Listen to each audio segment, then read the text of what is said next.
Hello, everyone, and welcome to the first episode of the Bad Backs and Backlogs podcast. This is Brian, the owner of the channel. You all know me, but I want to introduce you to my two friends here. My name is Howell. Good to be here. I'm John Downer. Also good to be here. We're gonna get right into our Tears of the Kingdom discussion here. But each one of us has played Breath of the Wild, and each one of us is playing Tears of the Kingdom, but we're in very different places. So I want us to start out talking about Breath of the Wild. And my first major question is what was our personal experience with Breath of the Wild? For me, it was a very short one. I borrowed John's copy, and so I only played it for 22 hours, and then I stopped. I rolled credits, turned it back in, because when I borrow things, I have to get them back to the owner quickly. I didn't 100% it, but I got about 40 hours in with probably a little over half the shrines. And I don't know. Fantastic. My experience was I got the game when I was having a really stressful time at work, and I would just be playing it in a motel for weeks straight. Oh, Jesus, that was during that job? Yeah, during that job. Oh, jeez. I was, in order to de-stress and alone in a motel room, just extremely stressed, I was in a fugue state, just more hearts, more stamina, more dopamine, please, and I just keep going, and it was at this point. It was just a mirage. I progressed so much because of that.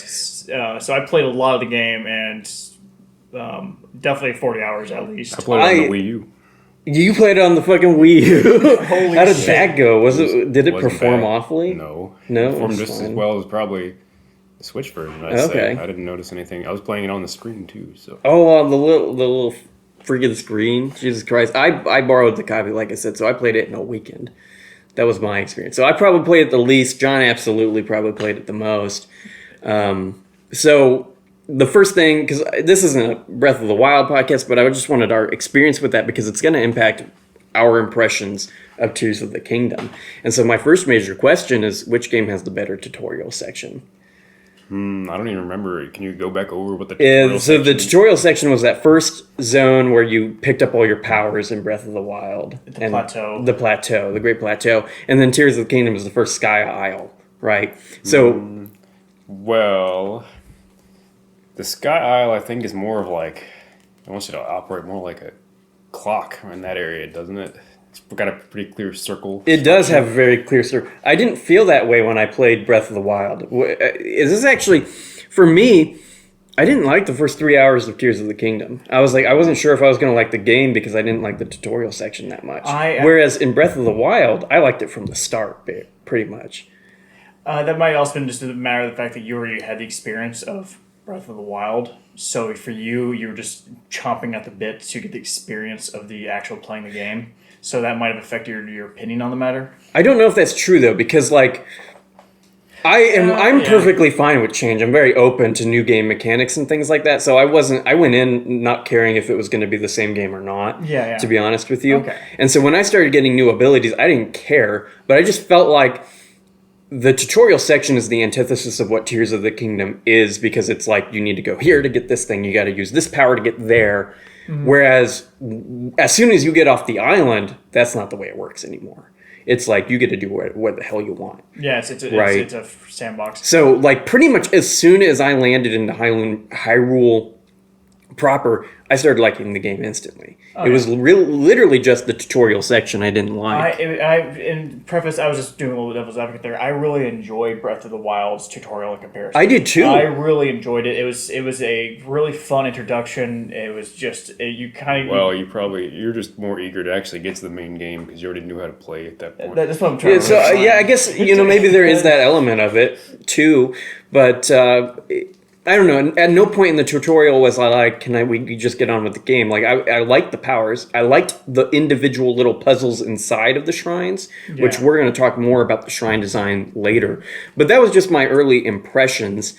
For those of you who haven't played Tears of the Kingdom yet, I don't think anyone here is going to disagree when I say it's very different from Breath of the Wild. Like, it's got the same core identity. It's pretty immediately different as soon as you even start unlocking the new abilities. Yeah, because the new abilities are so different. I was like surprised, honestly. and we can talk about those abilities, which let's just go down the line here.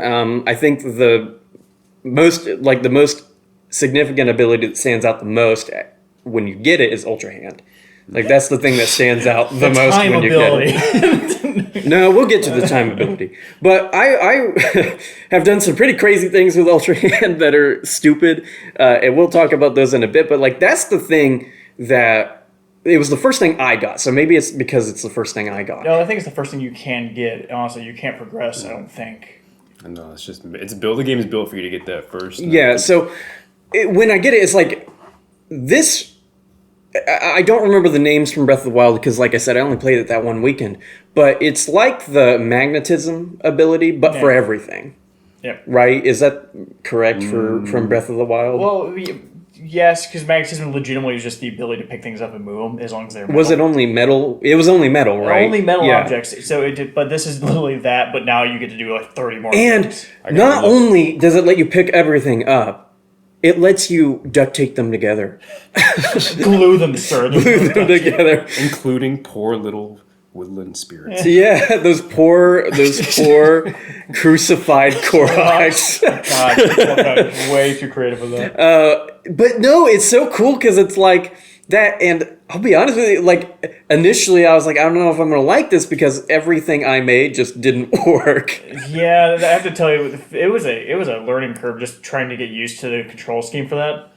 Now, after a while, it's like very smooth. Well, just like last night when I my stupid ship fell, and then God, I had to amazing. figure out how to get it back on the thing, and I used the time power, which we'll discuss more in a second. But I used the time power to get it back up to me because not only are these powers individually really cool in their design, but they interlocked in very interesting ways.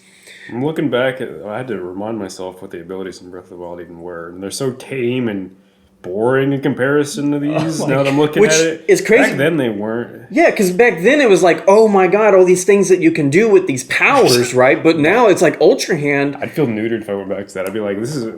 Well, one of your powers is summon a bomb, but now Magical- you literally just pick up a flower off the ground and throw it, and it's the same fucking One of thing. the abilities is literally just a bomb. Yeah. A Yeah. powerful magnetic device, freeze time, which There's a second you can bomb. do. Your freeze time is so much more amped up in this game because you can reverse it now too. Or create frozen platforms. Frozen platforms is the one I forgot about every single time. That one I remember because it was such an important part of the Water Blight Ganon fight. Well, for me, I actually recently I was in an area where there's like a bunch of water up to a certain location, and I actually legitimately had to think about how to cross it because in the original game it was You just made froze frozen and walked things. and jumped. Yeah. Water was not an obstacle, but now it is. But it's weirdly also not an obstacle if you have a couple trees around you. You have trees in the way of moving, but that requires some forethought as opposed to go turn off brain, activate ice, go, and then Yeah. No, I get that completely. What are some cool things that you guys have done with Ultra Hand? For me, the thing that sticks out the most is when I had a hover ship that I fell off the Sky Isle with to learn that gravity affects your creations different than you. And I yelled, John was on the call with me when I did, that doesn't make any gravity sense when it started falling away from me faster than I was falling.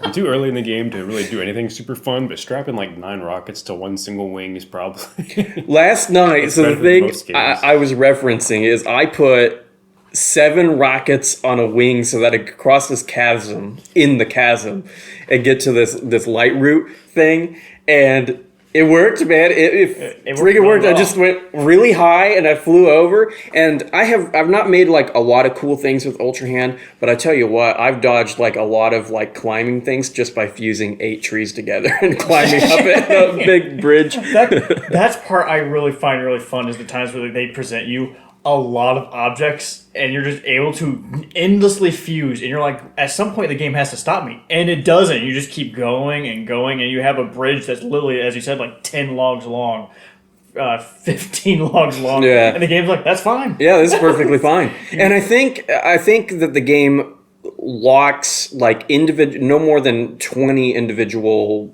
objects on the ground, I think is what it runs at. And the only reason I know this is because I've watched people explain duplication glitches, which I've never done, but I found it interesting to hear about. Yeah. And they said that as soon as you try to exceed 20, it starts despawning stuff of an individual object. Okay. So it's like the world can only handle 20 of every object in your vicinity at a time. So if you tried to make a bridge that was 21 long, I think it would despawn the first in the sequence.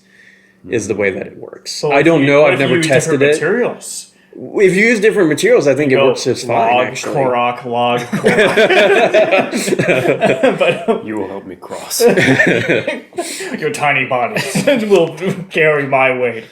And the Ultra Hand thing, like, we'll get into this a little bit more as we talk the other powers, but there's this really cool, there's some type of puzzle in the world that is only achievable with that one type of thing sometimes. And in this game, it's the President Hudson guy with the signs, and you have to get those signs to stick up, and you really can only use Ultra Hand to get those things to stick up. But they're cool. I like thought it was dumb at first, but then as I started doing it more and more, and there's different ways of doing it, and you have different materials. Like I came across one 2 days ago where the sign just has like a counterweight plank on it, and there's no wood around you, and you have to use you have to make a giant snowball, and then put the snowball on the end to counterbalance the weight. We didn't see that. We just did that one. We didn't see the wood at the end.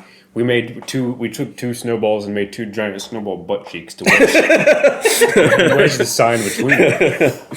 But that's the giant ass. It's keeping him in place. Praise me.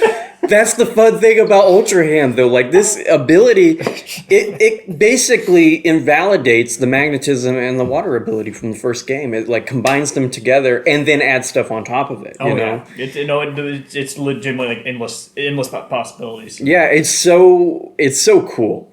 It's very, very cool. And that's just one of the powers. The next one I want to talk about is Fuse. Well, that by itself, let's say, that by itself is probably the best, most fun video game mechanic in the past, like, 10 years or so. I actually disagree. Alone. I disagree. There's a different power in here that I think is way more fun, and John and I were having a lot of good time with it last night. Proceed then. We'll talk about... I agree with this. But well, I know. But I'm just saying that, like, I think it's the best power in here, and we did both have fun. But, like, there's no mechanic in here you can't have fun with, is the core crux of it. The next one I want to talk about here is Fuse. And there's a lot of things I want to talk about, but first is what kind of ungodly creations you've created with the fusing. Mine is I fused an explosive barrel to a boomerang, and I missed my enemy, and it blew up behind me and killed me. Oh, God.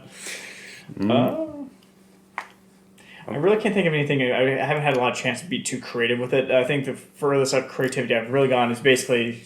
has been an explosive barrel and of a throwing spear and just throwing it at enemies. At one point blank at someone and killing myself instantly. Bombs deal a lot of damage to you. They'll do like 10 whole hearts. They like mess you up. Like everything in this game. 10 hearts doesn't matter because you're still getting whipped by tier 2 mobs. Yeah. I'm at the tier 3 mobs area of the game, but I would die if I didn't upgrade my armor, which is snuck into the tier 3 mob. We snuck super far south to the ocean. Yeah. Did you come across the pirate ships? No. We had to construct like this wooden armor suit with cannons on the side of it to kind of bullshit our way through. I only discovered the cannons last night. And I'm maybe 20 hours into the game. I've never come across them before. There's so much content in the game. Remember the content you missed where there was a lady who her plushies get dropped in the river? And I have no idea. I still have not found that lady. That's the most fun I had with the Ultra Hand ability. Is it goes in the river, just tons of plushies, and your job is within 3 minutes. Do you remember where that's at? It is in the Central Helian area south of it, and you can just find her cart there, and she's okay. They're like little walrus plushies. And I had fun with Ultra Hand there because when I first tried, I just tried picking them up individually. but they're too far away, so you had to like create platforms in the river in order to move them individually, and I did not have time. So my second playthrough, I took a bunch of logs nearby, stuck them together as a big stick, as a fly swatter, and just shoved them into the water and attached every plushie to it in one giant, like a freaking like honey stick with flies, and then just carried that over to her, and then just shoved them on top of the cart, and it was just, and they're like, "You did it," and I'm like, yeah. The Korok puzzles where it's like one Korok wants to get to his friend that are consistent throughout there. Yeah. One time I put a Korok on like the Zonai device that's just a little cart with the wheels. Yeah. And I put a rocket on the end of it and I sent him down the hill with it. He like, I couldn't find him anymore. And I was like, where is he? And I talked to his friend. And what's interesting about that is, if you talk to either one of them, they will direct you where the other one is. Oh, okay. So even though I blasted him to the Shadow Zone, Shadow Realm, I was able to talk to his friend, and I found him, and he was just like 500 feet away from him. And so I just picked him up and moved him over there. That's great. With the Ultra Hand. Ultra Hand is so sick. But I also think Fuse fixes my biggest complaint with Breath of the Wild. Oh yeah, that was a huge My biggest complaint with Breath of the Wild was the weapon degradation. And I think a lot of people complained about, some people didn't care, but I cared a lot. And I only played the game for 22 hours, so that definitely, 22, 26, something like that, like a weekend. Yeah. So it definitely impacted my impression of the power. Playthrough as well, so you weren't collecting weapons. I wasn't, and just for full transparency, I didn't know you could upgrade your inventory space in Breath of the Wild. I didn't know that you could upgrade that or your armor. I didn't know that was a mechanic in Breath of the Wild because you were doing I played it blind the whole time too. Because Playing I cheated when I No, but you know what I mean. Like I didn't look anything up, so I didn't know that these were mechanics. Yeah. And so in this game, I knew it by the time I played this game, and I came across the King Korok guy. You can come across him quicker in this game, and I think it's to teach you that. I haven't found him yet in our playthrough. You can find him in a stable. Oh. In a random stable. I found him. He was scared of some trees, so I had to kill the trees. Yeah, that's where I found him too, and then I found him in a stable afterwards. Okay. One time. It's basically, if you follow the main quest line, they're like, you got to go towards the city. So if you just follow the quest line from the main camp and just follow the road, you'll find them. But that's the thing, like, which freaking road are you talking about? And also, like, this happened to me in Breath of the Wild a lot. I didn't know that you could ride horses until I was 20 hours in, because I missed the horse side quest thing from Breath of the Wild. Like, I completely ran around it and didn't even know that was a thing. That's one of the drawbacks of it being an open world where you can do everything, is that when they tie those side content to the main quest line, because you are approaching the main quest line not from the expected route, you are missing these side content We missed locations. the glider for like ever. We didn't know where to get the glider. I was looking for it and I accidentally came across it. We were like doing one of the Impa side quest, and we were like up top in her hot air balloon with her. She was just like, just glide down, and we were like, what? We don't have that yet. That's how we knew we missed it, because we were in a spot where we couldn't. How did you miss this? Oh yeah, because you got to talk to the one lady. If you don't talk to her. Yeah. Oh, that's bad. That's a bad oversight. We had to water balloon down her hot air balloon. I think you're. And she was like, "Oh no!"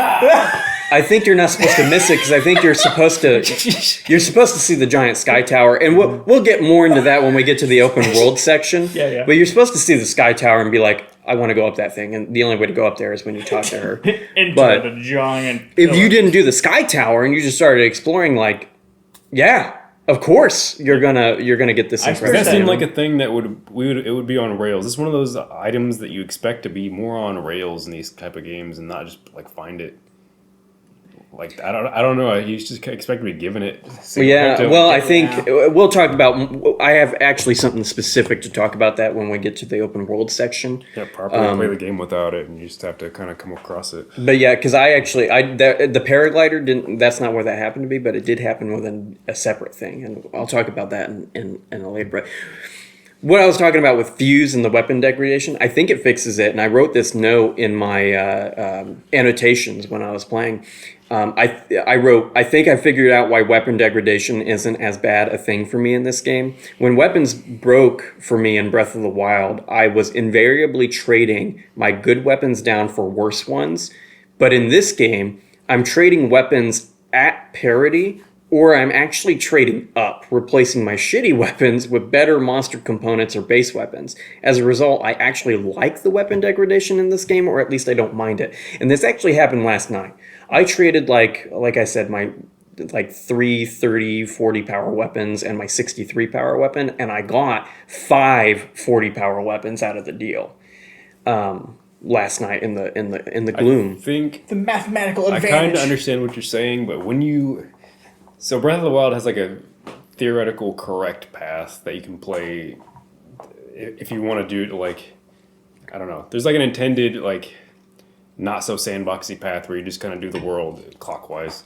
And when you play the game like that, you do trade up the entire time. Oh. So when you're just randomly going places, you might find 40 and then you go someplace else and you have to hit down an enemy that only gives you a 30. But that's not how most people play the game, so I understand what you're Okay. trying to say. You see, that makes sense, and I think that kind of works in Tears of the Kingdom. The same path applies here too. I think it does, but I think it doesn't matter. It doesn't feel as bad when I go to a different area because you need those monster components to rank up your armor as well. Mm-hmm. Which that might have been the way it was in Breath of the Wild. It was the way in the Breath of the Wild. I didn't know that was a mechanic back then. Yeah.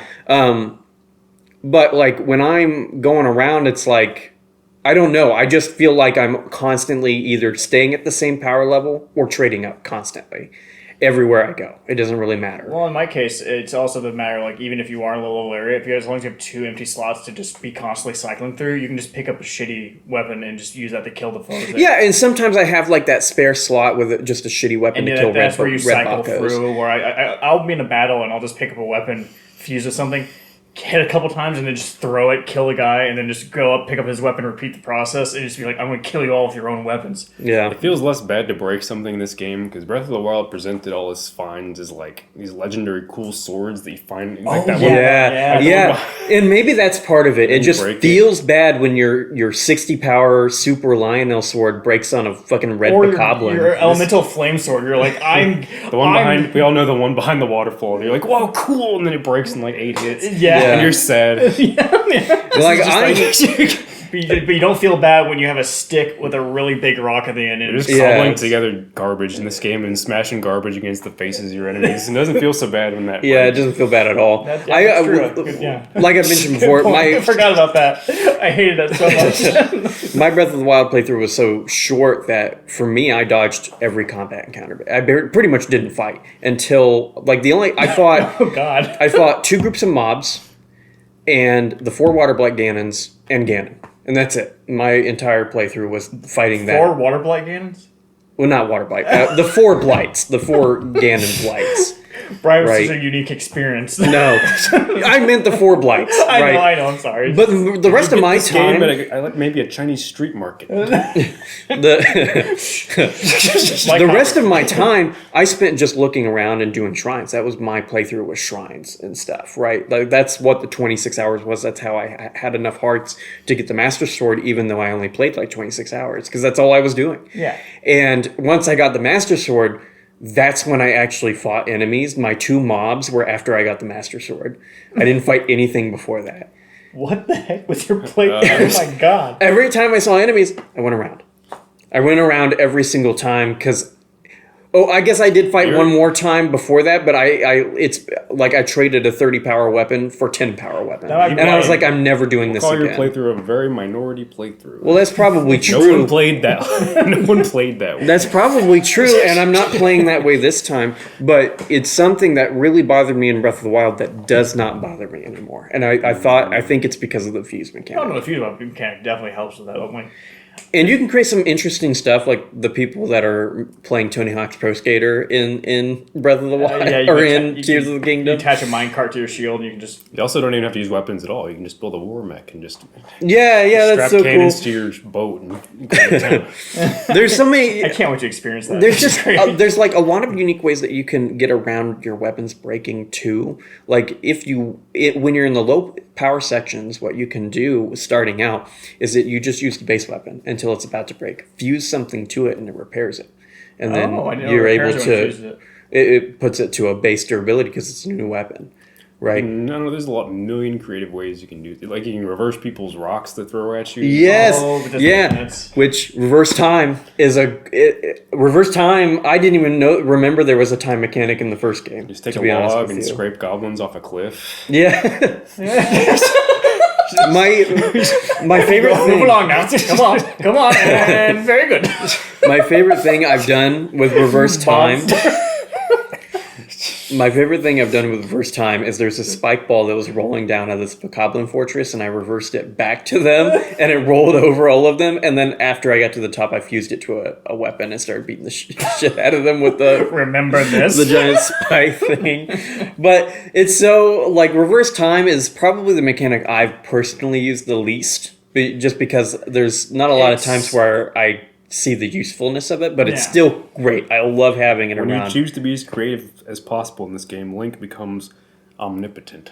Probably like I mean, there's a lot. Yeah. just like last night, I used it to bring my thing back to me when it fell, and I think that's why they added the reverse time mechanic in it, is because all the time you're building stuff in this game and it just falls off of what you're building it, and you're like, oh, Or- that's in a chasm now, except no, it's not. I'm just going to bring it back to me really quick. You can take a single piece of wood, turn it into an elevator by just reversing time. You hold it in the sky long enough, and then you drop it, and then you just reverse Yes, it. I've done that before. I've done that Oh before. my god! And you can even hold it in the sky long enough that you can zip through it from Yes. underneath. So a single piece of wood just grants you all this power that you shouldn't have. Yes. You know what? I have actually Just done like that real before. life. I wasn't thinking about it, but I've done that before where I've picked up an object that had fallen. I just kind of suspend it in the air for a period of time, let it drop, and then return it as an elevator. I'm gonna start using that. Oh my god, so that's awesome. I love that. I didn't even think about it For before me, you the said reverse that. time is like Brian was talking about with the Talos fight with the Rock Man. You can he can throw a punch at you, which is throwing his entire arm.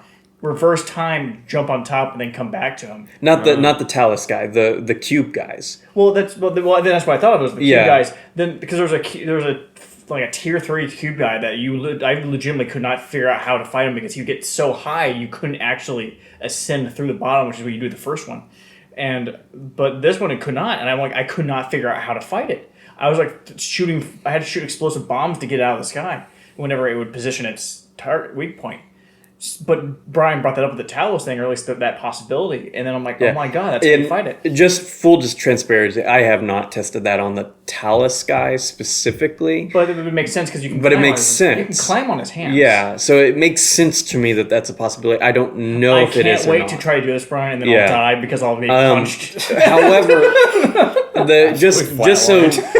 just so you guys know what we're talking. When we say the cube guys, we mean the big like bosses in the Sky Isles. the flux constructs. Yes, the those cubes. things. Yeah, that's what we're talking about when we're talking about those guys. But yeah, the reverse time power, it's something that I've used the least, but I whenever I use it, it feels amazing. There seems like there's a lot of room for creativity. You can go crazy with it. I wish I was more creative. I watched TikToks of what people do in this game, and I'm like, I'm not that creative. Like, I can't come up with these things. I want TikTok, feel a bit of dopamine, and then I get sad. No, I've seen some really interesting things, like the Apache attack helicopter.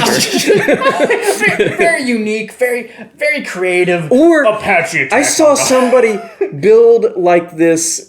You know, in Star Wars, in like the Attack of the Clones, the like droid thing that's just a giant wheel. Oh, the droid. That- Droideka? No. I mean the big like machine that they ride. That's just a wheel Oh, that goes yeah, over. yeah, the one- Somebody made that in Tears of the Kingdom. They made a rotating wheel with like a little spoke on the with a gyroscoped cockpit. No, this one doesn't. This one is just basically like a water wheel thing that's just letting them travel up around cliffs and stuff like that. Somebody is here. I will go acquire him. Yeah. Well, while John does that, Ryan and I are going to talk about my favorite power, which is the Ascend power. That's my favorite one. That's the one I looked at it and I was like, I wasn't sure about that because it's like, this is going to change the entire play pattern of this game. It's how I felt upon first seeing that. Yeah, I wasn't sure of it when I first came across the power as well, but as I've experimented with the Ascend power, I'm God. like, this is the most busted exploration thing That's I've what- ever that's seen what I in my mean. life. It's absurd. It's like I myself, I'm not sure I'm jumping in here, but like for me, it's just like it's such a weird way of thinking that like every single platform above you is something you can crawl through like a horrifying. Because worm. the game is still built like the enemies don't know you're a god, so they'll like drawbridges and stuff on there, little fortresses, and those don't matter at all. Yeah. You used to have to shoot those down. And I there's just zip through it. There's interesting puzzles. Like there's one where you have to fix an election in a town. Yeah. And one of the things that you need to do is you have to go in a well underneath the mayor's shed and ascend from underneath the shed into the shed to find some clue. Link and axe coups in this game. Yeah. Oh my god. I don't want to go forward with coups and stuff. Yeah, you get a nice pretty wig out of it. You get it from the Lord who's beheaded. I bring up that one Build cool specifically. ships, overthrow governments. I bring up that story specifically because I remember John telling me Get once swords. we were playing and we were talking, and John's like, I think I soft locked myself. He's like, I'm in a well and I can't get out. I'm like, Oh my god. ascend. And he's like, oh, of course. Well, we were just talking about it too. That was the funny thing. Yeah, we literally talked just about it, and then it happened. Well, no, you didn't tell me to send. I remember I was. Oh, yeah, I did okay, it okay. myself. I'm trapped. I'm like, oh, I did it to myself. And Yeah, I just, but it's so cool what you get to do with this, because I was exploring the Gloom last night, and I was using Ascend to cheat my way up cliff faces. And I like cheated my way to the top of this giant construct thing. And it was just because I kept ascending over and over again. And You just got to build the Gloom Rover Mark 1. yeah, it seems like Mark II would be required to get up a cliff face. What kind of Yeah. Mark I did you I have? don't know. Just big wheels on a piece of wood. before, and you can, Big old. before I've like completely avoided a shrine puzzle by ascending through the puzzle. And you can see that they tried to stop this by making that open area at the top that's like doesn't exist, so you can't use ascend, but you can make an object to ascend through and then jump over the puzzle, which is what I did. They'd probably applaud you for figuring that out, honestly. But They built the game to let you do things. I know, but it's so cool because no other game would I give can't you an wait to see ascension a thing. speedrun of this game. Oh, I bet it's going to be insane. It's probably going to be very complicated too. Step 1, build an Apache attack helicopter. Step 2. It's not like one solution puzzles anymore like Twilight Princess. They were just like, shoot flame arrow. at Yeah. torch. You know, Hit it's all the eyeballs. Makes the wheel spin. the ascend mechanic made me think Skyrim, and not in a positive way, but in a negative way. How dare you? But no, but think about when we've all played Skyrim, right? And like anybody Skyrim listening to played this me. podcast has probably played Skyrim. But when you play Skyrim and you try to get out of something, you can't fast travel out of it. Out of the cave or whatever you're in, you can't fast travel out of it. Yeah. Tears of the Kingdom. You play as a human in those games, not a Well, god. sure. But in Tears of the Kingdom, you're in a cave and you don't know how to get out. Ascend through the roof, and you're out of there. You know what I mean? I'm just Well, imagining a Skyrim- Skyrim character just like ragdolling through the ceiling now. but Skyrim has pretty boring dungeon design to kind of fix that. Everything's like a circle with a hidden Every a hidden single exit. time. yeah, I know. Is And you open up a wall that goes back to the very I beginning. know it's a false equivalency, but they are both open world games that have like open world design elements to it. And I've never played an open world game that says just go through the roof. Well, it makes it so designed so much easier for them because they can legitimately don't have to think about this stupid circle thing. But they do. I've also never played They an do open world think game. about the circle thing. And what John's talking about is in Skyrim, it's the thing where you get to the end of the cave and then it circles back to the beginning. Tears of the Kingdom does that too in caves. I haven't caved a lot in there yet. I've come across it. I would Sometimes pick you up... don't want to go through the roof. Sure, sometimes you don't.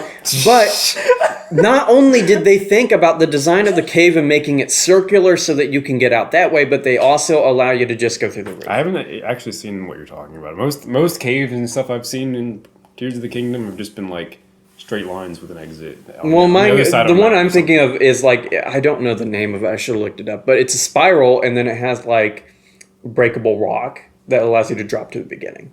So it's not like the same type of circular thing, but it allows you to drop to the very beginning of the level, right? See, we just did that little tunnel that goes from Hyrule Field out into like where the castle used to be, and that's like just a big straight line. Okay, so our friend is here, so we're going to speed up some of these talking points and get through them a little bit faster. And he's Alex. Say hello. Hi, He's hello. Yeah, he's hello. When we get to the next section, he'll be able to participate very easily because you don't have to have played Tears of the Kingdom to talk about the open world design that we're going to. There's going to be a lot of comparisons, so you can pull up a chair if you want. For this block, there's a few other things I wanted to say. Ryan was talking about how he missed the paraglider. I missed the camera feature. That's the part that I missed out on. Oh, yeah. And it's an important mechanic for me because I found a map of all the tiers, like a stone map, and I was like, I would like to take a picture of this. And there was one thing missing in my power radial, and I had to figure out how to find it, and I found it. And I was like, you can just miss things in this. Tears of the Kingdom is the game where you have to go to hell to take a picture. Basic picture. You have to go down into the depths just to unlock that feature. Well, it's right? kind of like one of those. You just have to kind of dip your toes into the actual main quests to actually get the main mechanics at first. But that's a side quest immediately though. Too. That's a nice thing. Like it's like immediately, like the moment you got the glider, and then I walked down and talked to the doctor, and he's like, "Picture," and I'm like, "Yeah, but sure." I didn't do that. I went to the Sky Tower and flew away. I just feel like there are a few things that should have been given to you in like the little sky tutorial before it releases you into the world. And I think that might be why I didn't like the tutorial as much, to be honest with you. Because this is the first game where the photo mode has been a useful tool for discovery You get the paraglider in the Breath of the Wild opening, and that's how you even. Well, that's your reward. That's your reward. But that's how you leave, though. I know, but it's still cool, and you get it right away, and you can't miss it. As a result. I guess it's not missable if you just touch the main quest even a little bit when you first leave. She is a side part of the main quest. She's not even the primary main quest thing either. It's much more missable than. And I don't care. Just so we're clear, I don't actually care that any of this stuff is missable. This is not a complaint. This is actually a big plus for the game, for me at least. I like that things are missable. I like that I need to think about where to find things, which is not the way open world games work. Right? Open world games are just full of normally nowadays where you're just like 30 icons and you're like, okay, so you walk into a forest, you're like, oh look, a natural forest, and ping, ping, ping, ping, ping. And I want to talk about the camera feature that I missed out on specifically because it allows you to find sky towers better. You know, like you see a sky tower in the distance. You can mark it. You see a Gleeok in the distance, take a picture of it, and it'll mark it in your book, and you have a rough idea of where it's at. You have something. You're not talking about pinning things. It gives you a location when you look at pictures. Well, I don't know. It's weird. I've used the photo mode way more than I've ever done in any game, and I find it very useful in this game. And something I like about your ability to like spyglass in the distance and mark things is that, to me, that feels like a much more interconnected way of exploring the world rather than I'm going to open the map, mark a location, and walk to it. I mean, that was in the base game. I don't think that's necessarily connected to the camera feature. I think that's just base. I think you're right. I probably tied the two in my head. They're effectively very similar. I mean, and it just makes me very excited to see where these paths lead as a result, because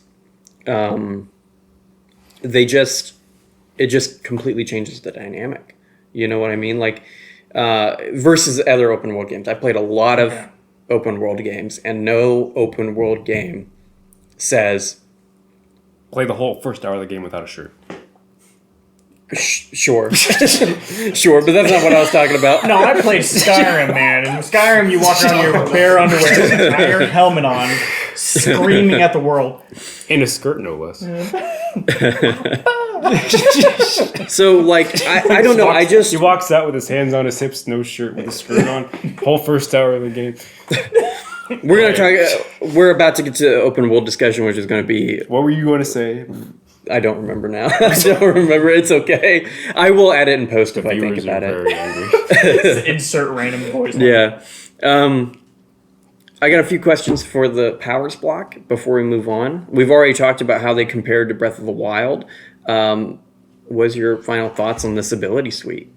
Fucking fun as hell. It isn't it like the best combination of abilities for a game? It's satisfying every time where I'm like, you can use it that way, or like the fact that like every time you Even within this discussion, we've come across that a few times, right? Like, oh, I never thought to use it that way, or something like that. Yeah, the sheer amount of like options that it gives you, and the fact that you can stumble into your own options, and the game doesn't just hand it to you; you just find them. I keep wanting to summon Torrent. But that's my main issue is I can't summon Torrent. It just feels like I should be able to. Yeah. Wait, you Brian didn't play Elden Ring. I haven't. You're right. What a Which boy. there is actually an Elden Ring block coming. I guess up I can summon a hover bike instead now, but it's just the same. Can I have a hover torrent, please? We've talked about the immersive sim elements. There's one thing I want to mention before we leave our discussion of like the progression of combat stuff. Is this is more of a warning type thing that I discovered. If you don't save mid fight with something, and the reason why is and I'll explain this more in a second, because this is actually something that made me think of Skyrim a little bit too, for a different reason. Specifically the PS3 port of Skyrim. And we'll talk about that in a second, but if you save mid-combat, it does not record the enemies you've killed. It records your lost resources, but when you load the save, all the enemies will be back. I think this is a Brian issue. No, this happened to me. Nobody saves mid-combat in Zelda. Well, I did. You're a singular person. And for anyone who would attempt that, because I was fighting... We all like scum saving. Well, no one saves in the middle believe of killing me, goblins. when you get to the pirate ship area, you're going to understand why I saved mid-fight. There are like 30 or 40 bokoblins there. I'm talking about that fight. That's so much room to do chaos. I'm excited about And they're all black or blue. Oh, that's going to be a lot. Yeah, so... And it's got big ones in there too. So I was like, okay, I'll kill the small group, and then I'll say, I'll kill the small. It does not work. And I don't hate this. This is not a complaint. It's just, it kind of screwed me over. Because I didn't realize it was a thing, so it screwed me over this one time. Save scummer. Save scummer. Filthy scave son. And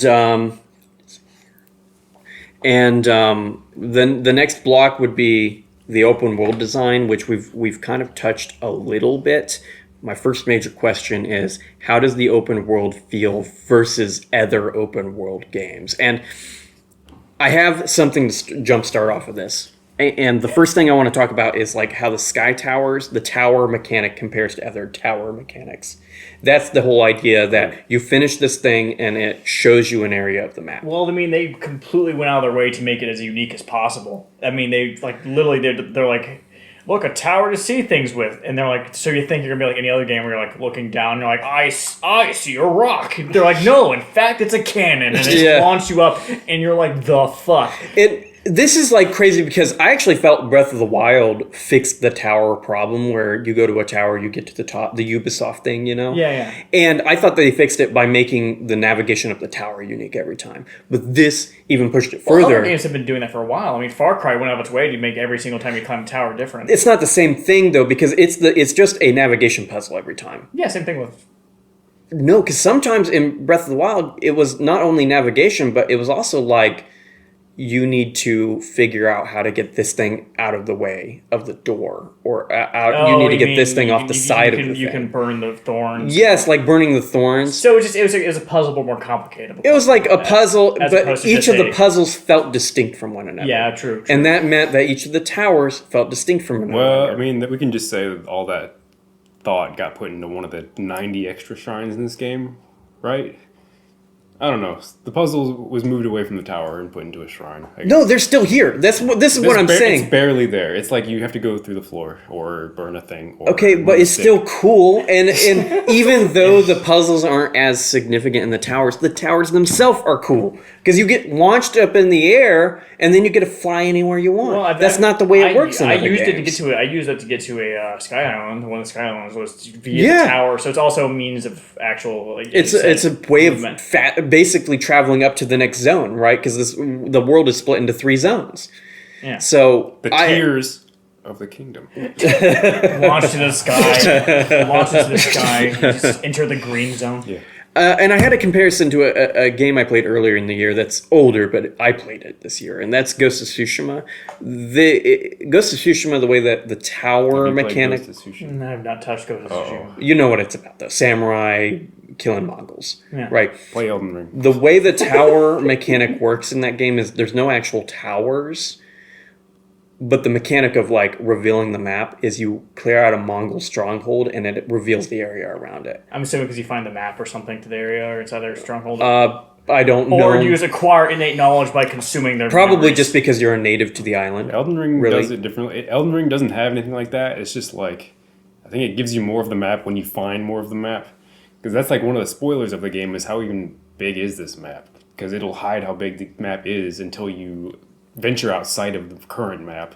And then it zooms back out again, and it keeps doing that over and over. Oh, that's cool. Yeah, it's absurd. I'm excited. I really do want to play that at some point. We can't talk about too much because you won't spoil it, Brian. No, it's okay. It's okay to talk about. It's perfectly up. okay to talk about the open world design because that's actually fascinating to me. I think that games like Breath of the Wild, Tears of the Kingdom, Elden Ring, they fixed the open world problem. The open world problem was like, you get too much information. And what these games do is they actively take information away from you that you now have to figure out on your own. Well, because they're reinvigorating the fact that you're actually exploring because they've read into too much, the modern games read into too much that players did not enjoy having to like find quest positions. They found it too frustrating. So like, oh, then we'll overcompensate and give you 30 fucking pings. But we literally talked about how we missed things.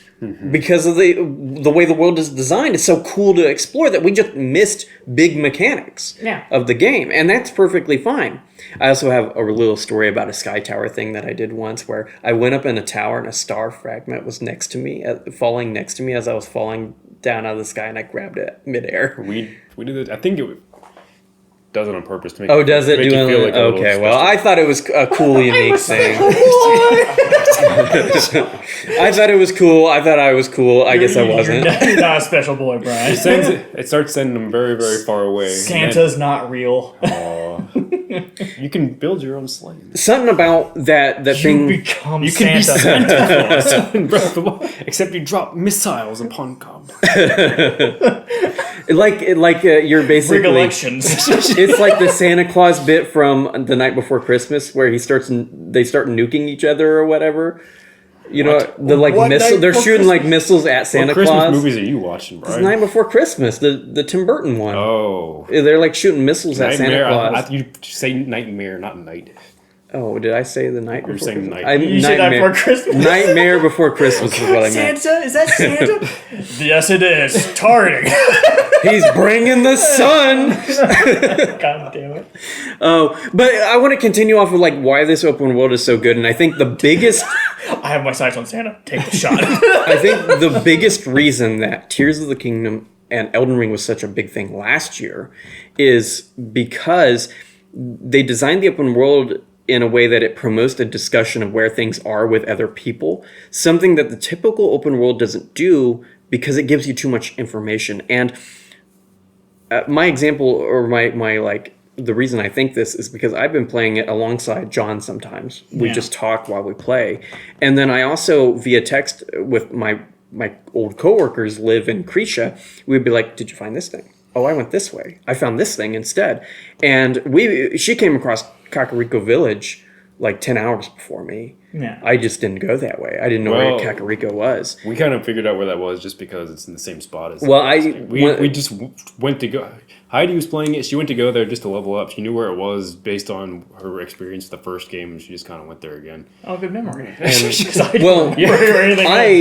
didn't play it enough to remember the map, and so the map is pretty fresh for me, even though it's drag and dropped in. Because you played it like a madman. That's yeah. If you played a lot of Breath of the Wild, you'll know where a lot of the main spots in the map are. That's cool. That's cool. But within the first 7 hours, I found one of the Ghidorah Gliok things, and died, and I was like, they put 3-headed dragons in this game, and she didn't find that until later. I found it when I had 4 hearts still. Yeah, we saw it really early on. We were like down south by the ocean. Just I don't know how we got there. You're just sipping the ocean. Just dicking around, drinking the ocean.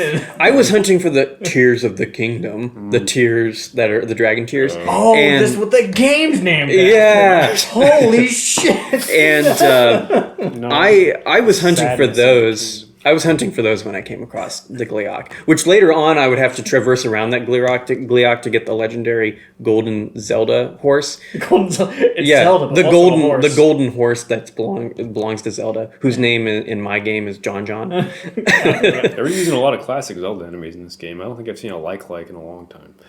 Yeah, I haven't either.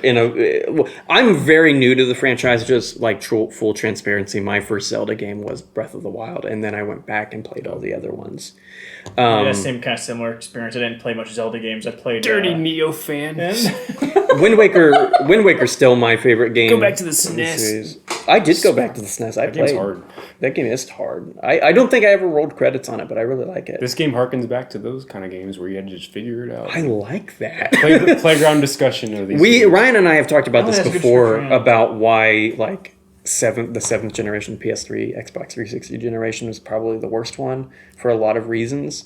And I think that this is kind of like the circling back to the 80s and 90s era of design, where it was like people got tired of being treated stupid and giving so many quest markers and just not having to figure out anything. I really appreciate it. I played Meet me at the giant mountain. There's only one giant mountain. Ping! It's like, there's where it is. And can you see the mountain? You're right. I mean, think about when we were younger. Yes. Think about when we were younger and games were so new, and you were like, did you come across this mechanic? Did you do this thing? Did you do this thing? That has not existed for the last 12 years of my life. Yeah. Skyrim was the last game that did it, and it was only because it was my first 7th gen game. Right, I jumped from the PS2 right to Skyrim. I had never played an open world game like that. Mm-hmm. But for the people who played open world games before that, it was just another open world game, just a bigger one, right? Mm-hmm. And so I like that this brings me back. I played so many open world games that I'm sick of them. Open world is not a selling point for me anymore. People think it is a selling point. And this is an issue that these kind of games bring up, is they re-inspire bad game devs to make open world things, because that's what they think sells video games. That's not what's good about this open world. Every time open world kind of dies out, something like a genuinely good 10 out of 10 open world game comes out, like Elden Ring or Zelda, and people are inspired. Year to year. This is back to back, it's more crazy. Shit gets made. We've never, I don't think I've ever come across a time gaming where you've had 2 back-to-back amazing open world games, year to year. People need to quit making You forgot about Atomic Heart's open world design. I forgot about Atomic Heart. Their open world design is horrendous. Yeah. They'll give you areas where you can those clearly traversable locations of the map. You're like, oh, wonder what's there. And a game that's at least somewhat competent will have something there to reward you for exploring. This one's nope. There's a single machine walking back and forth in this giant open field, and if you get to the very corner, your reward is you get to see the tree there. At least in Breath of the Wild and Tears, it'd be like a yahaha. Whenever a game markets itself as a massive open world, I'm like, That's not a marketing thing anymore. That's just like a game mechanic. You got to now. show me what I'm going to find. Yeah, like you gotta what? show me How what's am in it. I? I don't even care what I'm going to find. It's how am I going to interact with it, right? Like I don't care if the world is something that you find things in.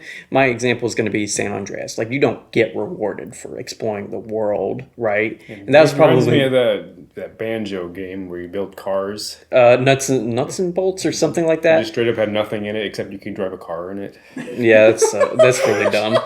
You can do that in this game, except you can find. And you get cool. Well, I don't care that like you don't get necessarily rewarded for finding things. I care if it's immersive, like the world is immersive. You know what I mean? You Like make it extra immersive by getting rid of world maps and stuff. I think so. Breath of the Wild. No, Breath of the Wild has that mode. I don't know if this mode has it, but you can just like delete your maps altogether. Really? You can. That's You have cool. to like remember things, read signs. Well, that's what makes Dark Souls so interesting to navigate, right? Because it doesn't have a map. The Dark Souls, Bloodborne, Dark Souls 3, it doesn't have a map, and I know it's not open world. Just so we're clear, I know it's not open world. I don't think he However, knows.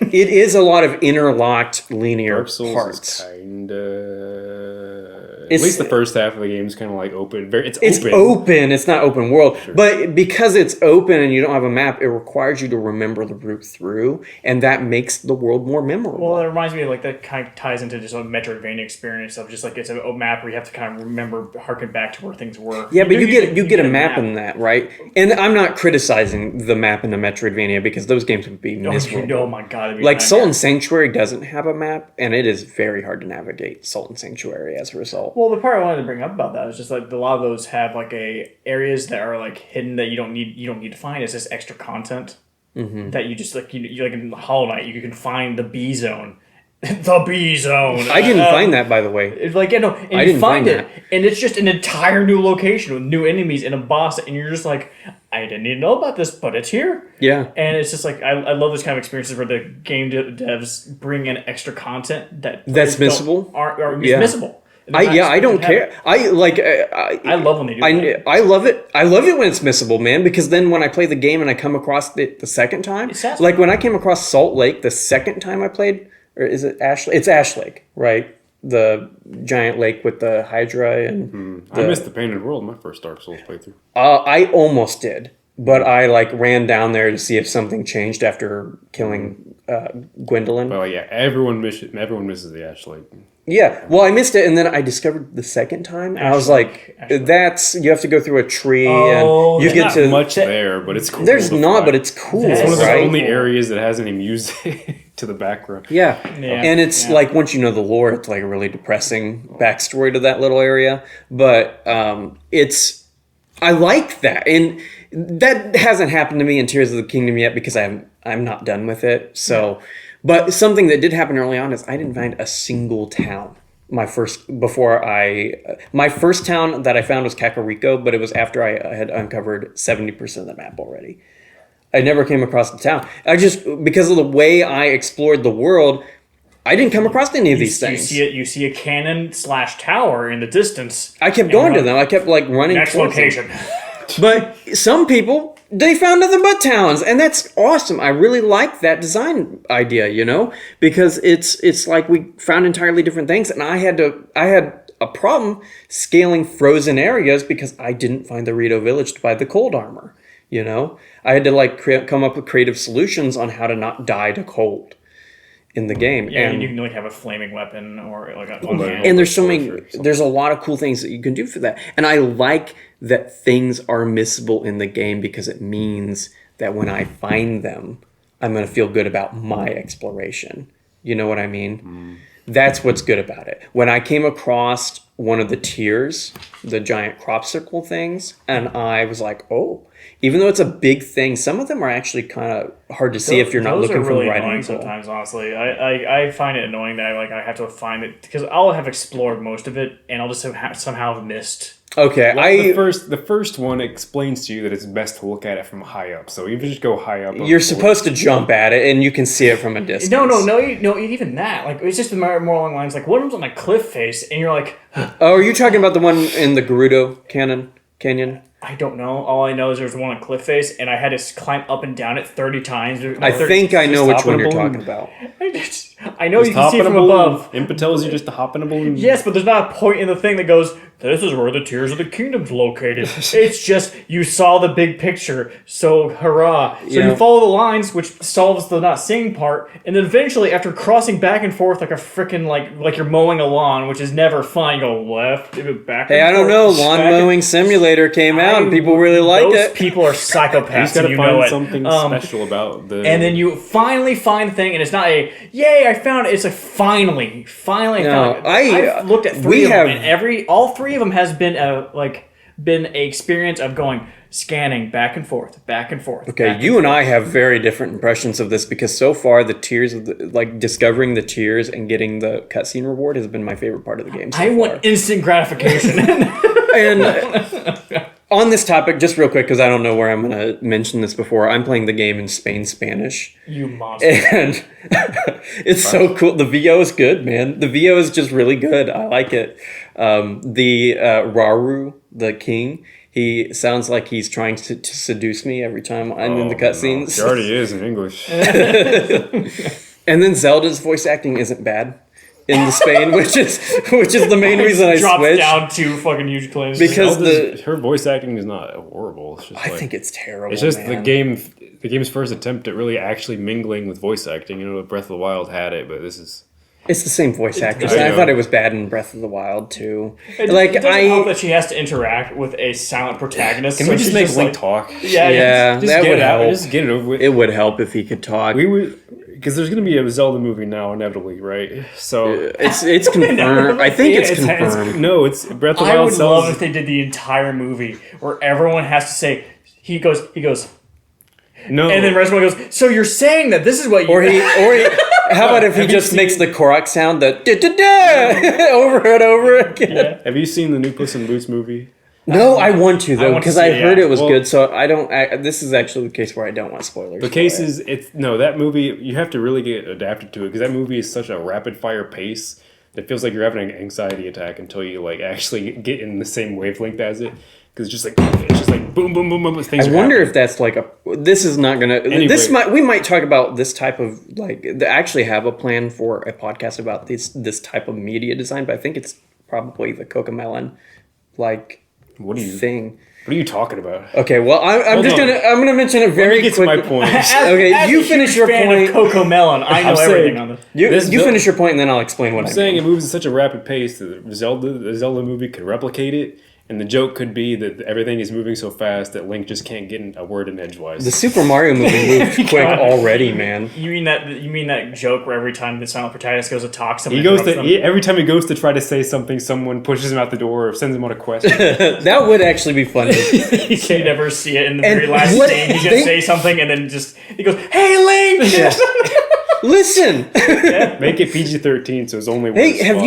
you guys have both played Wind Waker, right? Yes. You know Link's facial expressions in Wind Waker? It should be like that all the time. No, he'll hold his finger up to try to say something, but they'll just shoo him out or Yeah. push him out or something. And at some point, somebody's got to like say. that a lot. I like At that a some lot. point, somebody's got to say, "Well, excuse me, princess," Oh, because my of the stupid cartoon from the '90s.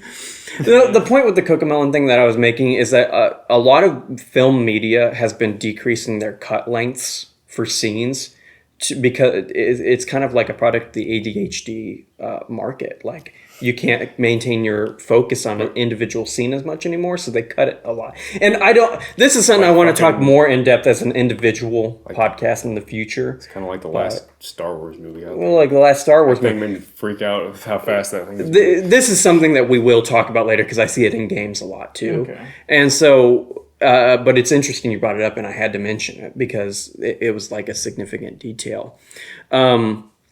So something, probably my favorite thing about Breath of the Wild is going to be another Skyrim story, and that I keep bringing up Skyrim because Get it over with. it was my first major open world, and it's actually going to bring back a weekend with John and Alex where it was my first time playing Skyrim, and I think anyone can say the first time you play Skyrim, first time you play an open world game and it is Skyrim, is insane. The first time you see the world, Oh, yeah, how it's big because it is. it never Right. stops. We played Skyrim for like 24 hours in 2 days, but only Alex and I.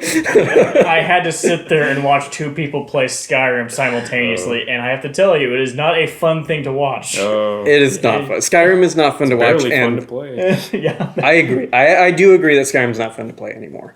But at the Just piques your time, interest enough. I didn't really have like a critical eye towards anything, and it was my first one, so it Yeah, was no good. worries, you no know? worries. So the time was a really enjoyable game. and It's just I not have against that. apologized to John a lot over this thing because I feel bad. It's probably the worst thing I've ever done to John in my life. But the reason I bring up this story is because Tears of the Kingdom, if that was the game that we played that weekend, it would not have been that bad for John. Not Oh near my as bad. god! We were just last night. Brian was playing Tears of the Kingdom, and I was like falling over laughing several Yeah. times as he just tries to build a ship and fails over and over, and then only flies after failing for 20 minutes to build a ship. And- to fly 10 feet, it falls apart, and crashes and in he the ocean. flies to a light route that was literally 20 feet away. So just to explain like the situation, John was setting up his TV. I was playing handheld on the couch, and I thought John was just going to play, and we were going to play at the same time. And he's like, "Dock that shit," and I was like, "What?" He's like, "I want to watch you play," and I was like, "How often do you come across a game that is as fun to watch somebody play as it is to play yourself?" I don't even hold the controller when Heidi and I play. She plays every single I know, right? hour. And like, I don't know this It's game. a bad backseat gaming game though, because everyone has their own idea of how to do things in a game that has like 80 different solutions to everything. Everyone wants to do When it. John's the backseat gamer, I just ignore him, so it's fine. It's like, I mean, that's important, honestly, being able to say, fuck you, we're doing it this way. Yeah. We have backseat gaming. I think I think like I have in my notes here that like imagine if we could spend a whole weekend just playing this game, like 3 TVs next to each other. That would be better than most multiplayer experiences I've had, even though it's 3 single player games, because it's the type of game where the discovery is forefront and each one of us would discover different things. And we'd be like, hey, look at this thing I just found. Hey, can you believe I just killed this guy with a toenail? Do you see the giant frog in the darkness? It's looking at me. That was my first time seeing it. And I was like, John, look at this thing I just found. And he walks in, it's like, what the hell is that thing? He's been in the depths way more than me. Like last night was my first time exploring the depths. I've been exploring the depths for way too long, so I have like you just trick giant enemies onto your catapult and fire them into the and fire them across mountains. you know, I actually what are you doing? I've been thinking What is this? I've been thinking about You push them off cliffs with logs. Yeah. You launch them out of cannons. You're Killing just- them with swords is the, So is I'm the playing lamest part. I'm like crawling through the darkness, and you're just fucking torturing. have you guys seen the video of the guy who used the reverse time power on a fused item to create it's a wood and a thrown spear, and because of the physics engine he used it as a catapult to go from the ground floor all the way to the sky aisles. Oh my god, that's gonna be speedrunner strats. I tell you, It's like crazy, like that they solve these things. You know, I feel That's a solution. I feel like you could probably leave the first island without completing things if you knew how the physics Yeah, work. You would die You so know, quickly, though. but if you could hit a sky island up there and like there's like falling rocks, I feel like maybe you could Well, if you just land in cheat water, your way out land of in that. water, go towards the ocean, just go. Yeah, I don't know. It's really cool. I wonder if there's a way that you can cheat that out. But I think I was wondering about this because John went right to the depths right away, and I didn't. I didn't touch the sky isles or We the depths. went to a very spooky part of the depths that was like not the intended, like one of the first few encounters of the depths. We like rode the dragon down What? down beneath. What the hell are you talking There's about? dragons that go under the under. What? I didn't know this. We like rode the frost dragon underneath because he goes into the holes. What the hell? right I as- didn't know that was a thing. We found what's the enemy ninja clan? Yiga, the Yiga clan. It was like we rode it down and discovered like a Yiga clan fortress down underneath, and they were all riding around on little planes everywhere. And stuff. I came across them for the first time last night. We didn't know the game, Brian was like, he was like, "Is that a fucking car? That's a car." we didn't know there was a shadow realm in this game, and it's very That's scary. terrifying way to find it. First time you encounter it, not by story means is like pretty scary. So Well, what is the this place? music when you enter it sounds like boss music. So when I first entered the depths, it's like You thought it was like a boss room? Yeah, it felt like a boss. I entered the darkness. Getting four Kind of like kings the vibes. kind of like the abyss and the four Four kings. Kings vibes. Yeah, okay. Legitimately. And I'm like waiting for some giant thing to grab me because that's the feeling because it's so expansive. I was talking to Brian last night. I want them to have some kind of like master hand kind of like monster that if you're in the darkness, you're on a timer and something will grab you. If you I don't get feel like light. they didn't do that because it was already so much. You know? But there are hands in there that will come after you. yeah, I know, so. but I want something to swoop down and take you. And you By the way, you never see it. John I want to discovered never see it. I want it to take me and kill me, and I'll never. John know. discovered something very interesting about the hands that I didn't know. Once you kill them, Oh god, yeah. They turn it. It's a big spoiler alert, but like fucking if you kill the hands, I took 16 bomb arrows, stood above one, and went like this. I'm like, I'm gonna kill this thing, get out of the way, and I killed it. I'm like, oh thank God, I land, and then out of its corpse rises I didn't see that first. I walk away from it, and above me, in like this huge health bar, Shadow Ganon. Oh. And I'm like, what? And I turn around. And I'm just like, I'm dead. Because I still have 4 hearts here, man. I was in the depths a long time, so I got a lot of bomb arrows. So that's the only way I could fight this thing. And just Shadow Ganon just like coming at me, like gliding towards me with the sword. And I'm like, just like... it kind of reminds me of I haven't played Elden Ring, but I've watched the pre-release footage of like the guy riding a horse and the dragon comes down. Yeah. It's like that type of like discovery. And when John told me that, I was like, you what, mate? What? What happened to you? I have not upgraded my stamina wheel. I haven't upgraded my health yet. I literally just was in the depths too long, got a lot of bomb arrows. That's the only way I was able to kill this thing. And the game's just like, your reward is the final boss. And I'm like ah! I look down at my weapon. It's a stick with a rock on the end of it. I look up at Ganon and I'm like, Hey, Ganon's lost to a fishing pole before, so it's fine. I didn't have a fishing pole. I was fucked. No, you can distract Ganon with a fishing pole. In Twilight Which game is that? Is that Ocarina? Twilight Princess, you can put a fishing pole in his face. yeah. So like, what is happening? Can you get That's right.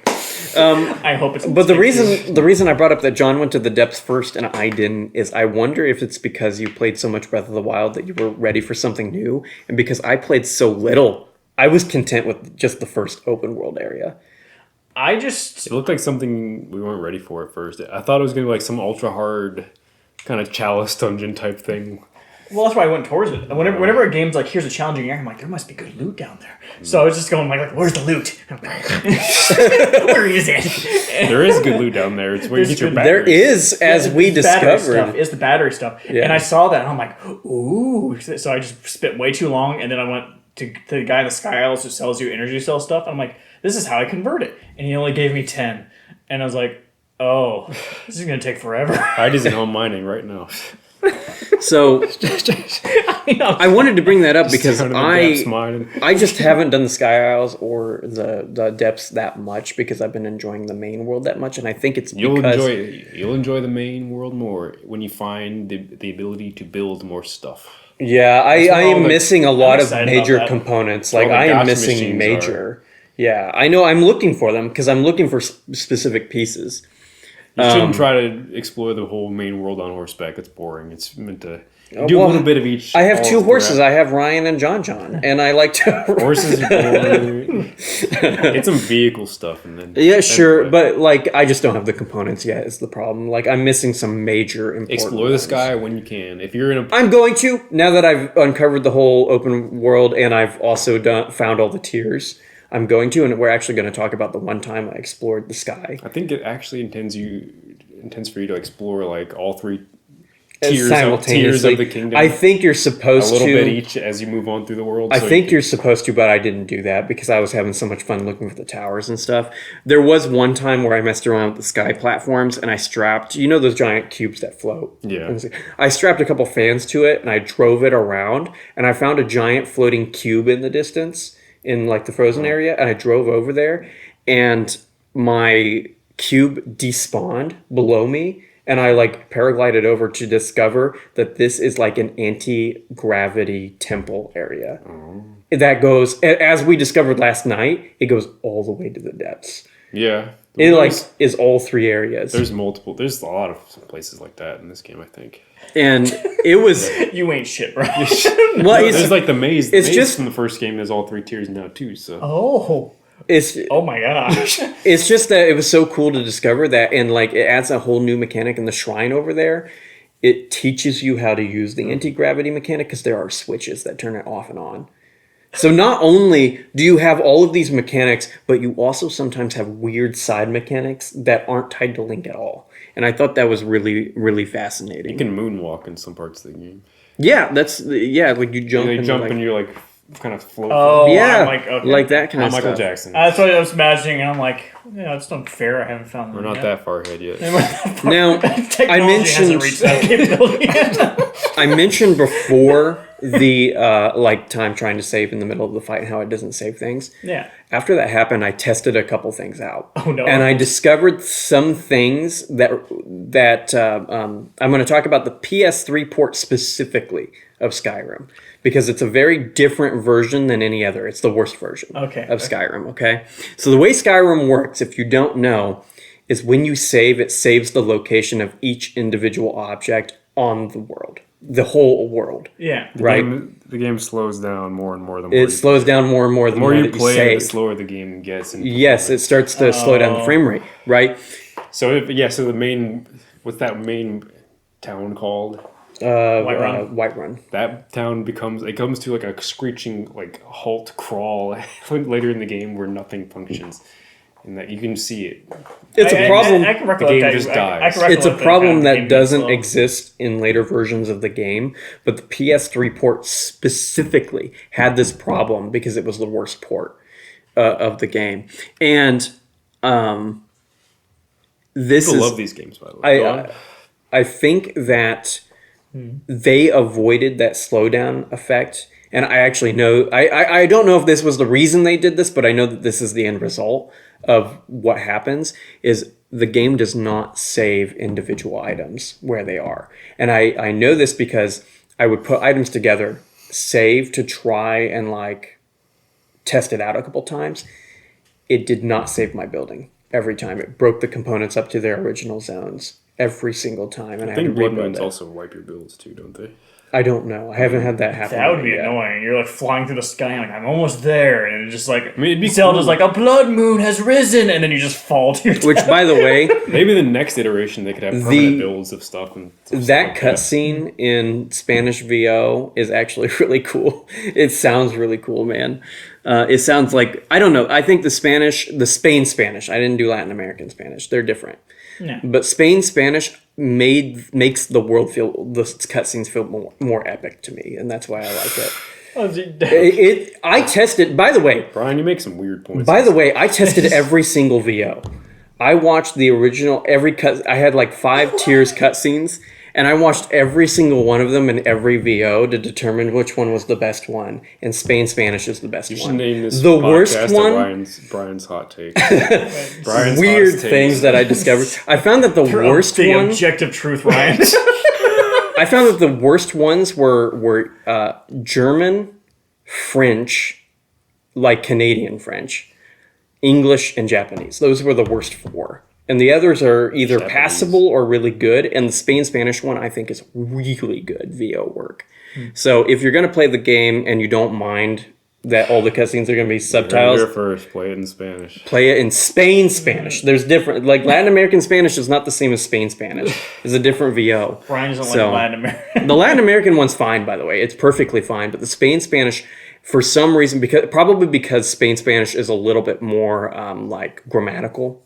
It's kind of like it feels like the difference between like Shakespearean English versus modern English. It has a kind of like this high like fantasy element to the Spain Spanish that makes it sound more epic, and I really like it. Like imagine They should if speak highly and make it fake.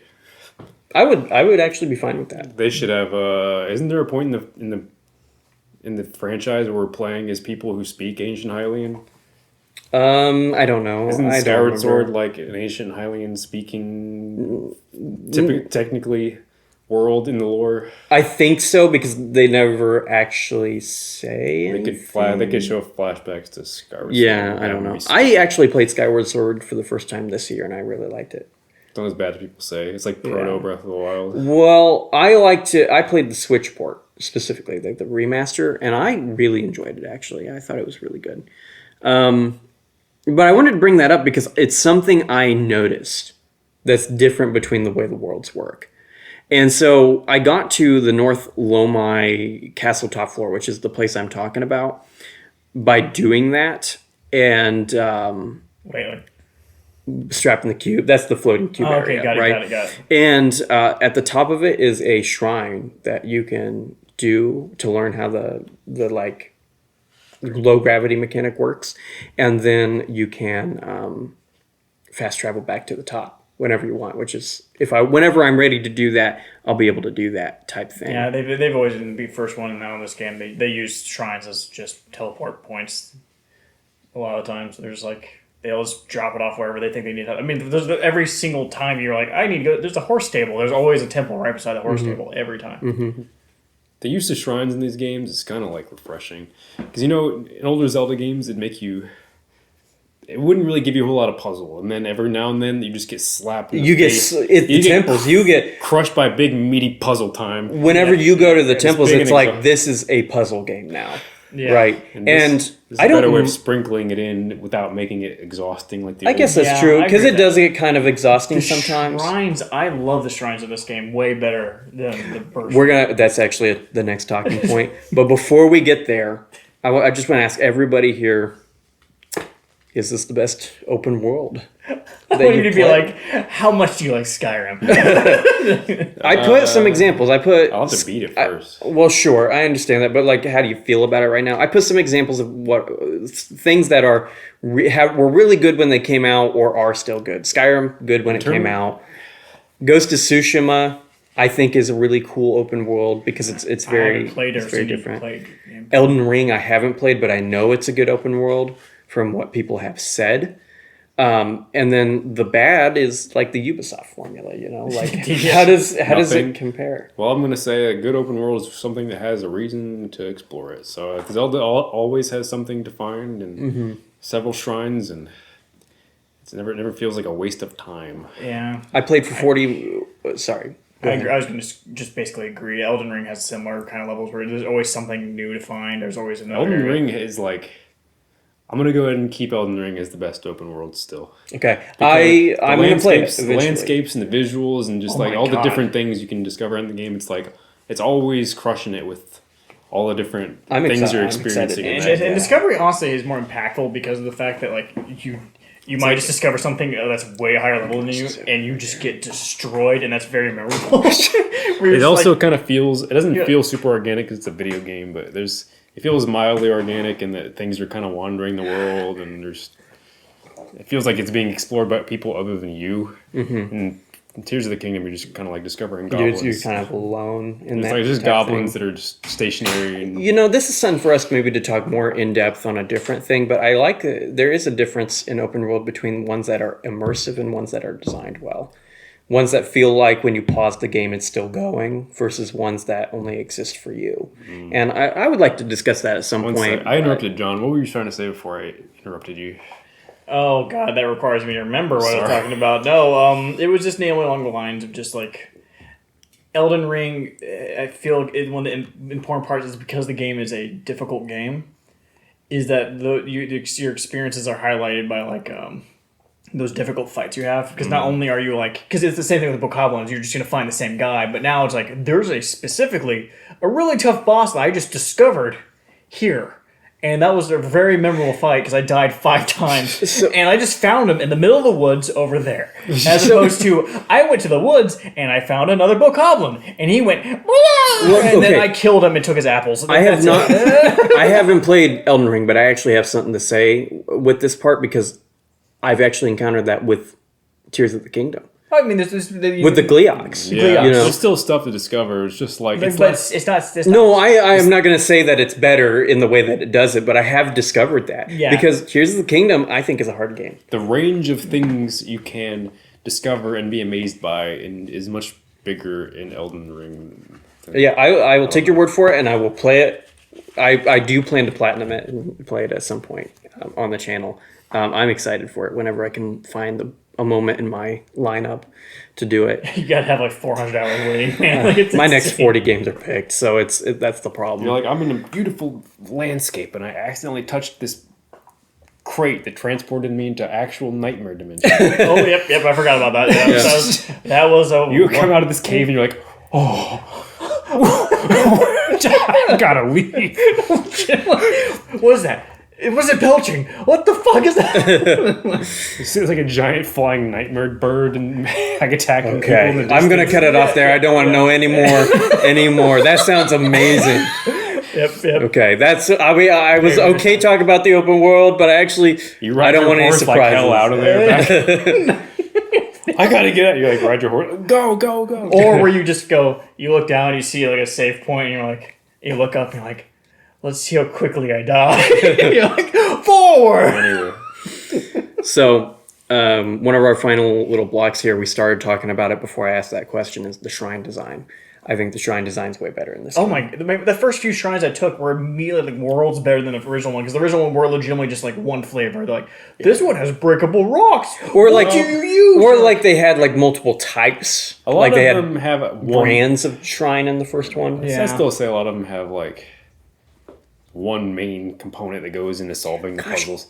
Like The- they give you a hint at the title is usually a hint on how to solve them. It's Sure, like, sure, it's like sure. how to play this game right now to solve But- this puzzle.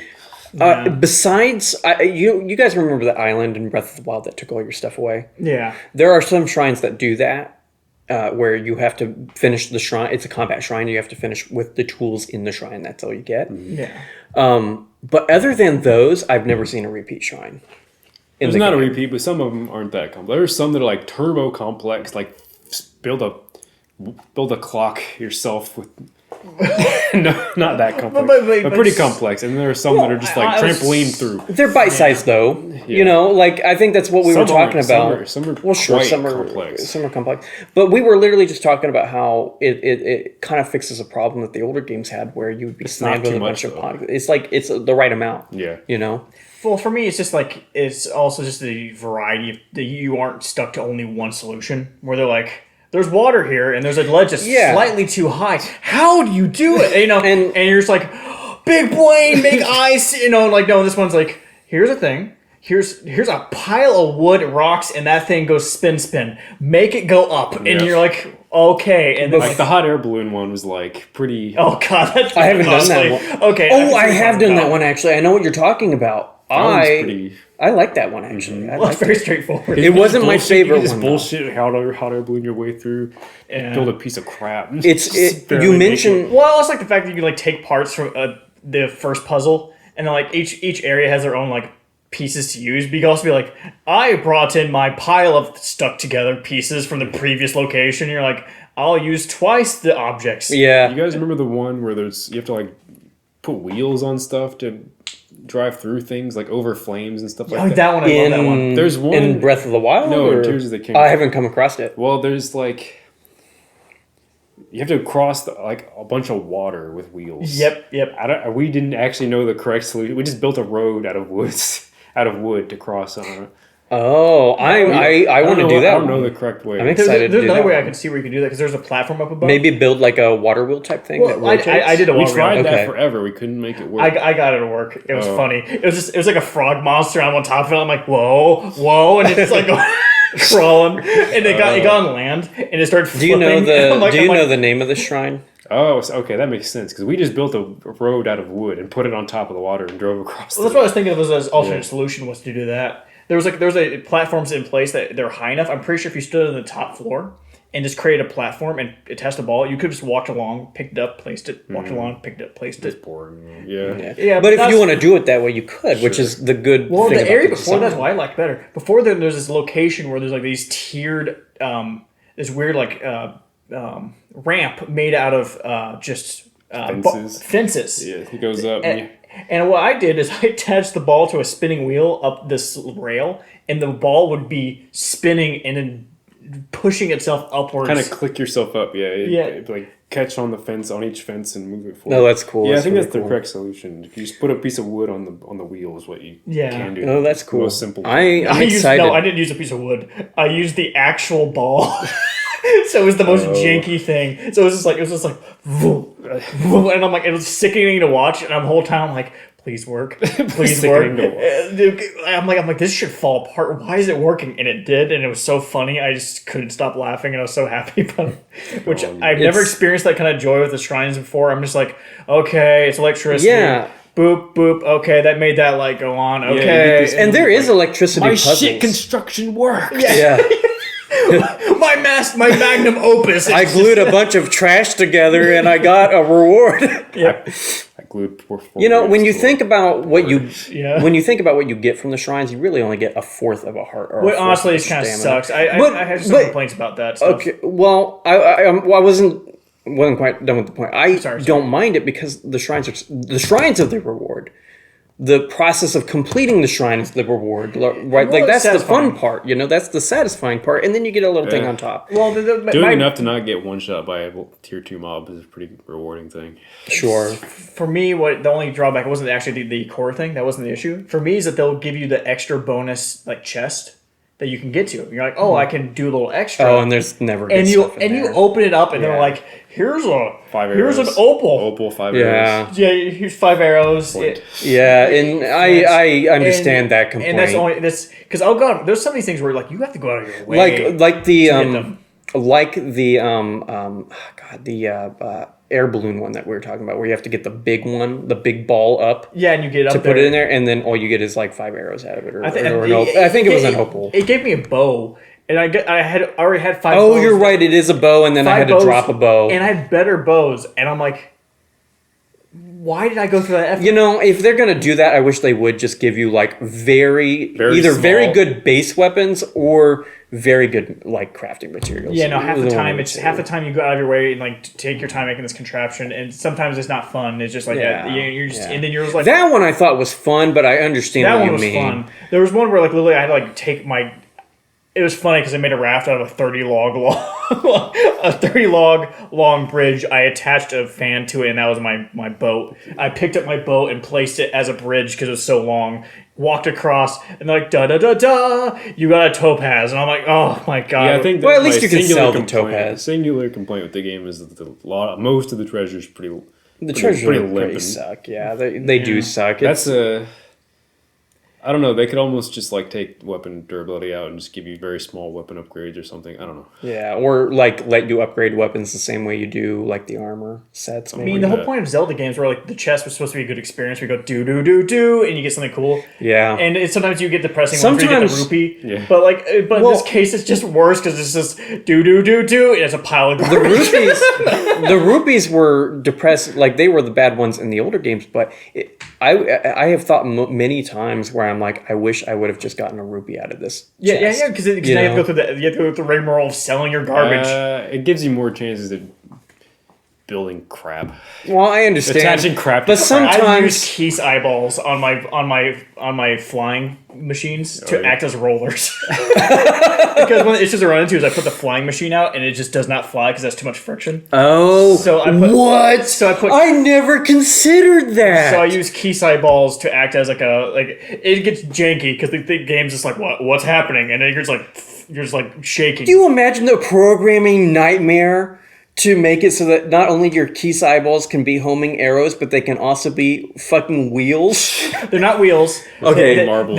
Marbles? They act as marbles, and once you attach them to it, if you put too much weight, they detach. But Okay. that's perfect because then they just let you roll. You're off the literally cliff. you're just creating a starting point, right? Yeah. Like, wow, I never would have thought of that. I always like find some way of like putting a sled on the bottom or something. It's not that hard. All you gotta do is like you gotta like just like take your wing, you lift it into the sky, hold it there for a few seconds, and drop it. And then you get on top of it in your reverse time, and then you're up in this.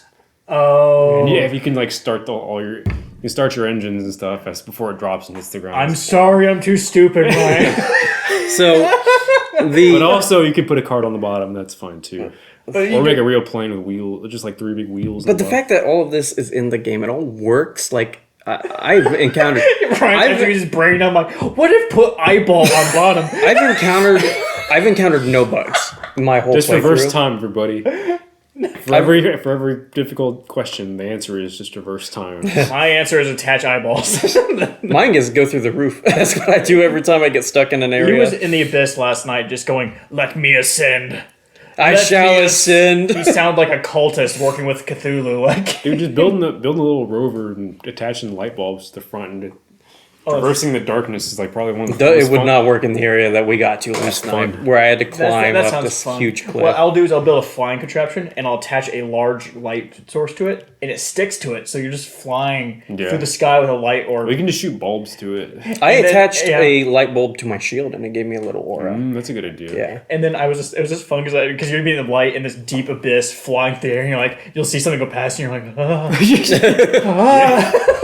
Is it kind of like Subnautica when you're going down in the depths? kind It of. feels But like- that's why I want dangers. I want there to be Yeah. somatic like flavor. I want there to be like the dragon thing makes me wish that they had something like that, but it's just like some big eyeball thing like looking at you, and you're just like, hello. It feels like Tomb of the Giants, except you can be in a car. And it's less dangerous. Fall off and go, you died. We actually were talking about Tomb of the Giants when I was exploring. I'm like, you know what? At least there's none of those giant dog skeleton things in Probably here. much worse. I want those in there because I want there to be something that comes. There's not enough. There's not enough things that come out of the darkness. Yeah. What comes out of the darkness is And a you glowing know how- goblin. It's another goblin. It's a game for children, John, please. This is the I first. want demons. This is the first game since Dark Souls, I think, that's had a truly dark area in it that you have to explore. Oh, Is that right? Well, one's in recent memory, maybe. It's I can't think of any game since Dark Souls 1 that's done that. None of the other Souls games have. It maybe Elden Ring has, I don't know. But Elden Ring didn't have anything. Tunic did. Tunic did. You're freaking right. Tunic did. Tunic's a Okay, good never video mind. game, viewers. Tunic is a good video game. You should play it. I haven't played it. That's like not the vibe of Discovery. It's like the vibe of Discovery, but also you're playing a foreign video game. You got bootlegged that you can't understand. You can't understand because the language. your progression mechanic is the like unlocking the rule book or the like.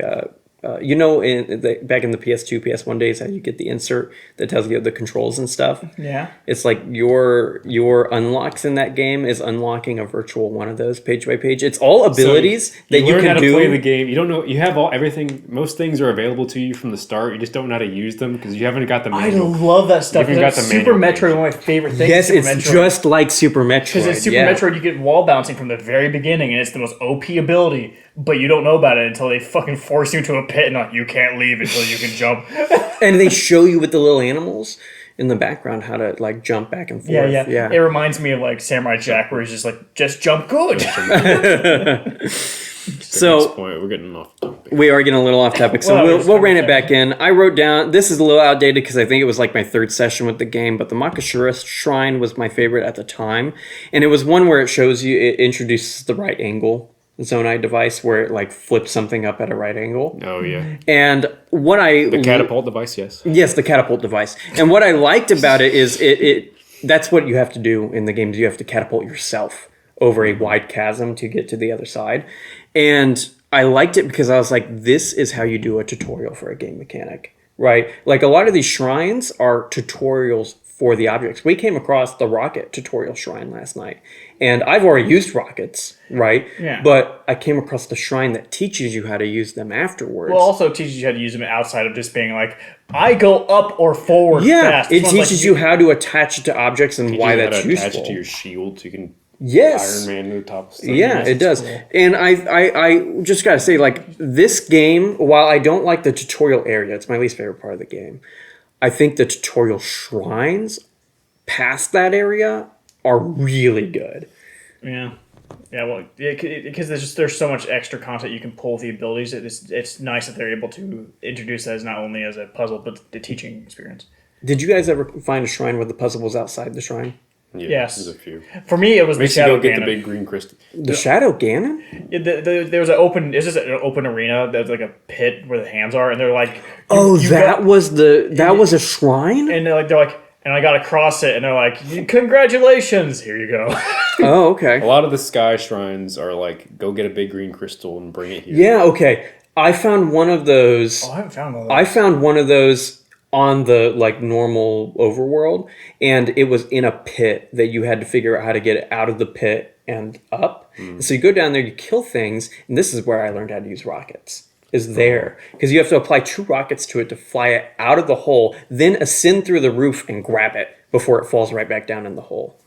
And you could grab it and go turn it in, and then you go get the thing. And I was like, that is actually my favorite shrine so far. Because I was like, so when you gotta like build a whole airplane and fly it across like really? Holy to fly shit. it across a bunch of islands and stuff to get it back to its home base. Basically. Oh, that's cool. I was like, that was one. That sounds so good. There are so many shrines that we've talked about, like the one with the air balloons, and there was one with like sliding ice blocks that you had to you have to use your ultra hand to block flames that are stopping them from like melting them. Then you got to fuse a bunch of those together to climb up to a certain area. And there's just a lot of shrines in this game that were really good, but that one stood out where I was like, that is really Brian, cool. you just like rockets. No, Rockets are the best part of this game. they actually are Rocketing my it. favorite device. It was fun. Rocket making jets. Yeah. The last 2 seconds is like great. I wish you could have permanent rockets. I wonder if you increase your battery, do they last longer? No, the rockets are like they okay. spend after a certain amount. Okay. Well, Okay. that's fine. I still like them. I think they're really cool. And that one just stood out to me as being like, if I had messed that up, I would have had to figure something else out. Because there's only 2 rockets down there. And because it's in the overworld, they don't respawn. Right? Just build a hot air balloon, probably. Probably would. But I didn't have the materials on me.